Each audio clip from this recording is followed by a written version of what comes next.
জানাই ম্যাডামকে অনুষ্ঠানে। নমস্কার। ডিসফেজিয়া একটি সমস্যা, যেটি হচ্ছে আমরা যখন খাবার খাই তখন আমাদের ঢোক গিলতে মানে সোয়ালো করতে সমস্যা হয়, কখনো ব্যথা অনুভব হতে পারে, বা আপনার একটা অবস্ট্রাকশন মনে হবে যে আপনি যখন কোনো খাবার খাচ্ছেন সেটা আপনি ঠিকভাবে সেটা গিলতে পারছেন না, আপনি ঢোক গিলতে পারছেন না, খাবারটা আপনার কোথাও আটকে থাকছে, বা খাবারটা খাওয়ার ইমিডিয়েট পরে আপনার গলায় জ্বালা করছে, আপনার বুকে ব্যথা হচ্ছে, ঠিক আমাদের যে রিব কেজ রয়েছে তার ঠিক নিচের জায়গাটা আপনার একটা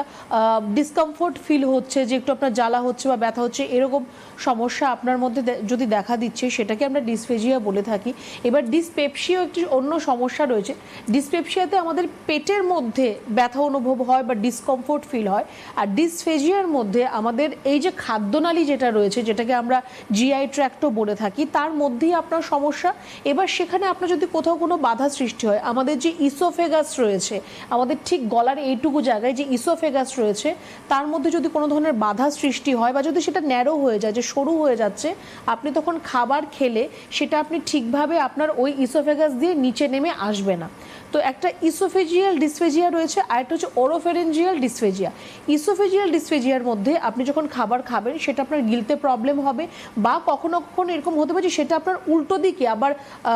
খেলেন একটু পরে বা উল্টো দিকে মানে মুখ দিয়ে আবার বেরিয়ে আপনার চলে আসছে, আপনার সেই খাবারটা নিচের দিকে নামছে না, একটা জায়গায় কিন্তু স্টেগনেন্ট হয়ে যাচ্ছে, আটকে যাচ্ছে, ওই জায়গাটায় বন্ধ হয়ে যাচ্ছে। আর ওরোফেরেঞ্জিয়াল ডিসফেজিয়ার মধ্যে আপনি যখন খাবার খাচ্ছেন সেটা অনেক সময় দেখবেন অনেকের ক্ষেত্রেই, এটা যদিও ডিজিজ কন্ডিশনে খুব বেশি দেখা যায়, নাক দিয়ে অনেক সময় খাবার বেরিয়ে আসে, আমরা যেটাকে বলি না যে নাকে মুখে লেগে গেছে খাবার খেতে গিয়ে, সেটা আপনি খাবার খাওয়ার সময় আপনার একটু কাশি হবে, মনে হবে গলার মধ্যে একটু কফ জমে আছে বা একটা ঘরঘর শব্দ এরকম ফিল হবে।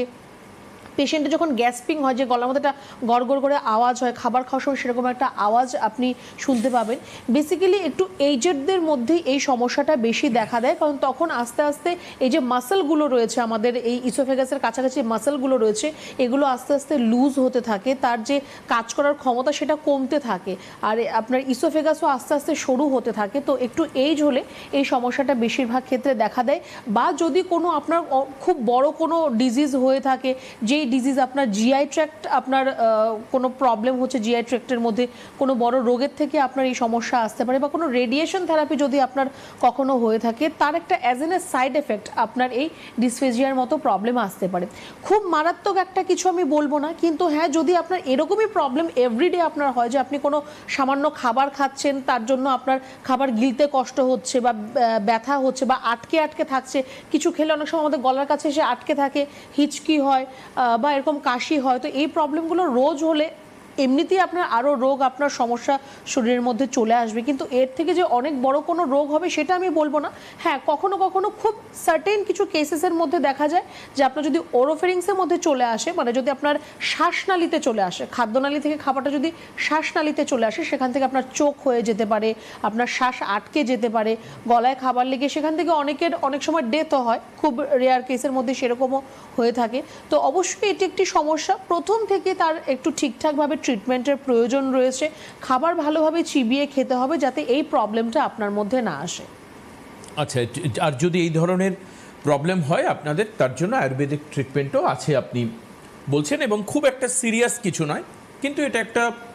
হ্যাজার্ড অবশ্যই বলা যায়, একটা ইরেগুলারিটিস মানুষের